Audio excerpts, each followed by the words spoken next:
Now that our cakes are leveled and torted, it's time to start assembling the layers. But before we do that, I want to give you a few pointers.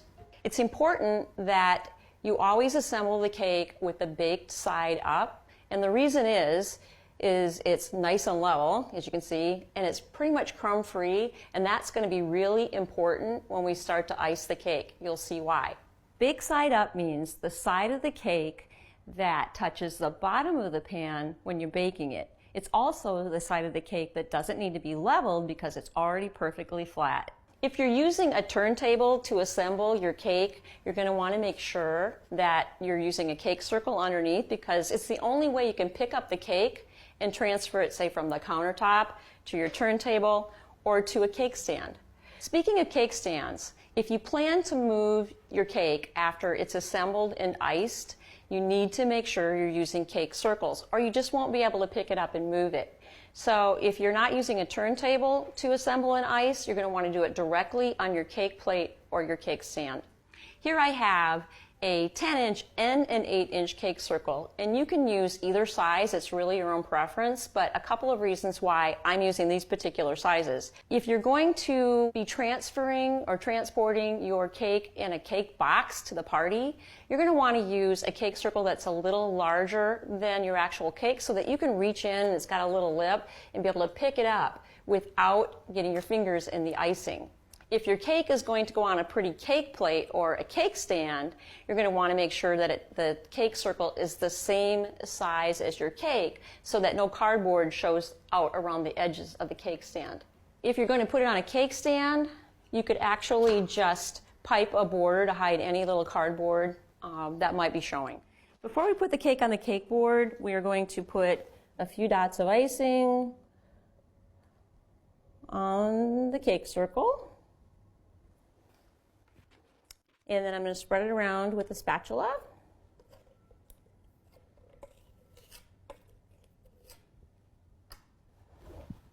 And then I'm going to go ahead and put my cake on top of it. And this is going to act like a glue to help secure it to the cake board and keep it from sliding around. If you're not using a cake circle, just be aware that you have to assemble and ice your cake on whatever surface you plan to serve it on, whether it would be your turntable, a cake plate, or a cake stand. I'm going to use my non-slip surface, as I used before, to keep the cake from sliding around. And so it's going to be just like that. And that way, as I turn the turntable, it's going to be nice and secure and won't move. I have my decorating bag fitted with a number 12 tip. And I'm going to be creating a dam of icing all the way around just inside the outer edge of the cake. And this dam is going to help my filling from seeping out. So I'm going to show you how to do this. I'm going to be holding the bag just right above the surface.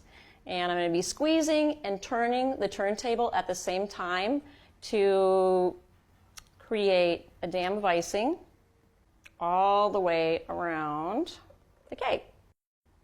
Now, if this dam broke a little bit, because sometimes when you're first, as a beginner, you're learning the pressure control. If it would break a little bit, it's okay. No one's ever going to see this. So you could just go back in and pipe just a little bit of extra icing to fill in that spot. So as you can see, my dam of icing is just maybe like a 1/4 of an inch inside the edge of the cake. You don't want it to be too close to the edge or kind of hanging off the edge because it literally could fall off.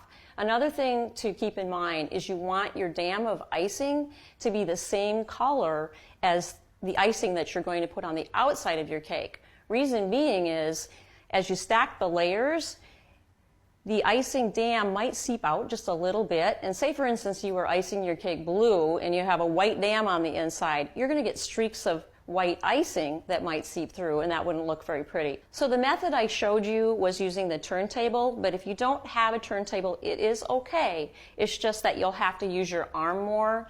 In this case, I was able to hold my arm pretty still, but you would have to just use your arm all the way around the cake. Let's move on to filling the cake. The dam of icing is really, really important because when you start to apply your filling, it's going to keep it from seeping out. I'm going to be using strawberry filling today, and this is considered a wet filling. Other wet fillings would be like custard or puddings or compotes or some type of pastry filling, and they require a dam of icing. So I'm going to go ahead and show you how to do this. You want to make sure that your filling is at the same height of your dam of icing, because as you stack the layers, you want to make sure that it continues to stay even all the way up. Adding filling between your layers holds the layers together and also creates a really great flavor and height to your layer cake. Just think how tasty this is going to be. So I am just using a sweeping motion with my angled spatula, and I want to make sure that it's really level all the way across the top of the cake. So you notice I'm always going from side to side. I'm never picking straight up, because if you do, the filling could come up, your icing can come up, and the crumbs underneath it. So you never want to do that. Just sweep and kind of go to the side and then lift up. If you're using buttercream icing as your filling, you really don't need to create the dam around the side of your cake, but actually for beginners it works really well because it helps you then spread out a nice uniform layer of icing. So again, as you stack your cake, everything stays nice and even. One other thing, you can use fresh fruit in your cakes, which tastes really, really yummy, but keep in mind, after you assemble and ice it, you're probably going to want to serve it pretty much right away, because fruit is quite juicy and it will start to seep out. Now I'm going to go ahead and put my layer back on the top of this cake. Let's see how this is done. You're just going to carefully line it up. Go ahead and then just let my layer fall. A little bit off. I'm just going to move it, make sure it's straight. So I'm going to show you something here.